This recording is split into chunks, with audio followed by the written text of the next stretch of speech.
Welcome to Mythbusters, the Disc Golf Edition, where we're going to test out whether or not dyeing your disc affects the stability of the disc. My friends over at She Dyes Her Disc asked the question, does dyeing a disc affect its stability?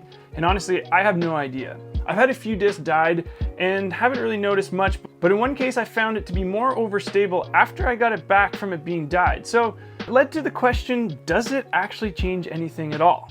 Before we get into this video, I just want to take some time to say thank you so much for all the support. We're now over 500 subscribers on this channel and it's continuously growing. I wouldn't be able to do all these fun videos and all of these amazing things without the support of all of you. So if you're liking this content, make sure you like and subscribe. And hey, if you want to share it with all your friends, I wouldn't mind that either.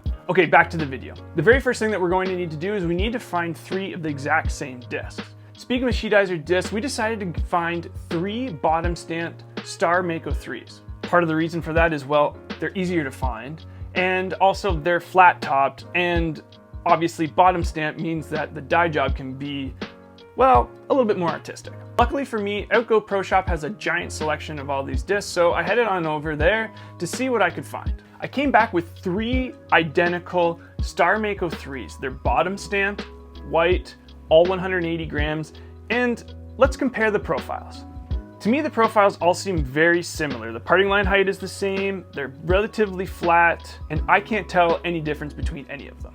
Next up is obviously some baseline flight testing.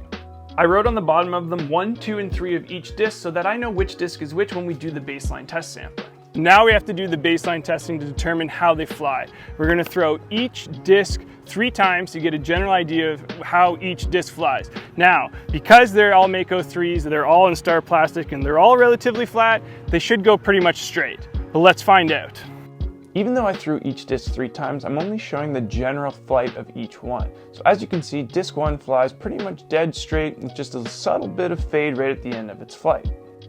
Disc 2 might show a bit of turn here in its flight, but otherwise it goes perfectly straight and lands back on the line that I threw it on. Don't let the random guy with his dog distract you. Disc 3 shows the same kind of turn and then fades back pretty much right back onto its line. So these discs are all pretty much straight. Talk about consistency. Look how close all these discs landed. All 3 Mako 3s are within about 2 meters of each other. We're probably, about 300 feet down this field.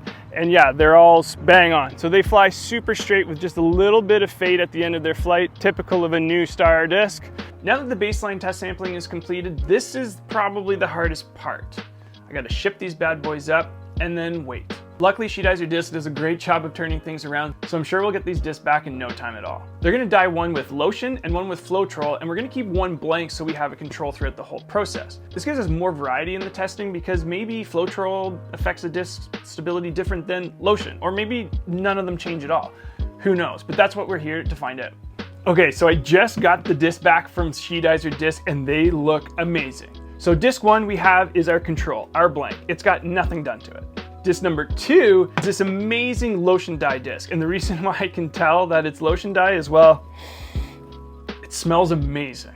Next up we have disc number 3, which is the Floetrol disc. A quick comparison of them, they all look like they're the exact same. Same parting line, same flat profile. I don't think anything's changed, but I'll do a close-up view here and you can let me know if you see any significant changes. Now, of course, we've got to get into the field and throw them and see how they fly. I wonder if anything's changed. Okay, so up first is our control disc, the undyed one. And look at that, a little bit of turn, but relatively straight in its flight. Next we have disc 2, the lotion dyed disc, and yep, you guessed it, it's a little bit of turn, but also just pretty much dead straight.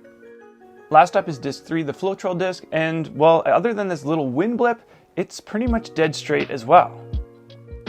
So there you have it. The dyed discs seem to fly almost the same as they did when they weren't dyed. And if you compare it to the control throughout, really there aren't any significant changes in the flight of the discs. But it begs a question, what about all these variables that you haven't accounted for? Well, I'll be honest with you. I don't have a wind tunnel. I don't have the same arm or robot that could produce the same arm.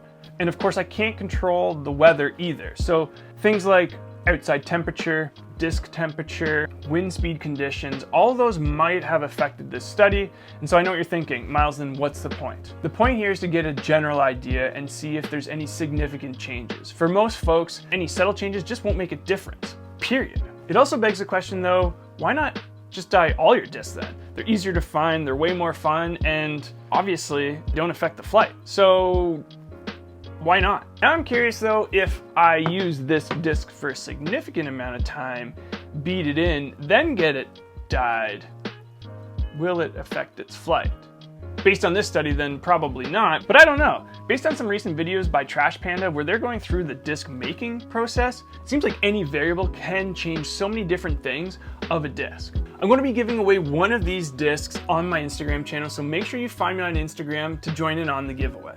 I hope you found this video valuable and learned something new, and maybe now you're interested in getting some of those favorite discs of yours dyed. Big shout out to She Dyes Her Disc and Outgoat Pro Shop for getting me these discs and dyeing them. I really couldn't have done this video without you, and you had the original idea in the first place. Make sure you check out their website if you're interested in buying some amazingly dyed discs. Thanks for tuning in, and as always, get out and throw.